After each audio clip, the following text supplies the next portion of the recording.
Dealing with disappointments. Walang sino man ang ligtas sa disappointments. Bata, matanda, babae, lalaki ay nabibigo. Well, even toddlers experience this early in life. They try to make that next step to get that toy. But then their wobbly legs fail and then they fall.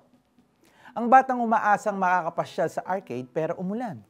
Si teenager na makakausap sana si crush but then iba ang gustong makachat ni crush. Ow!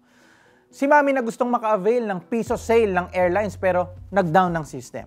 At si campus missionary na nag-effort at mag-prepare ng games and interesting topics para sa kanyang mga outreach pero walang estudyanteng sumipot sa kabila ng kanyang text brigade. Well, nobody yearns for unmet expectations, sudden twists, and abrupt turns. Nobody wants rain on their parade. Ang gusto natin, tama po ba? We know what to expect. That sense of control. Surprises are fun, but not all the time. Lalo na if the consequence is something that's the exact opposite of what we prefer.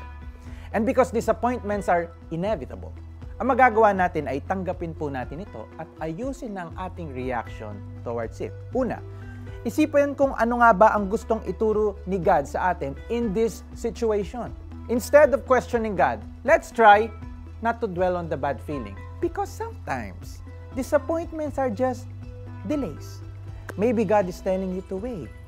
Sometimes, ang mga plot twist na ito sa buhay natin ay paraan para ibaling natin ang ating focus on what matters more. Maybe, we are set on pursuing the wrong things and God wants us to adjust, set our pace, and motivate us to get to know Him more and His will. Tama po ba? Remember, hindi dead end ang pagkabigo. Dear Lord, naranasan ko po mabigo at masaktan. I admit that I do not understand why I had to go through such disappointing moments in my life. Bigyan po ninyo ako ng stronger faith para magtiwalang your plans for me are for my welfare. And for that, I thank you. In Jesus' name, Amen.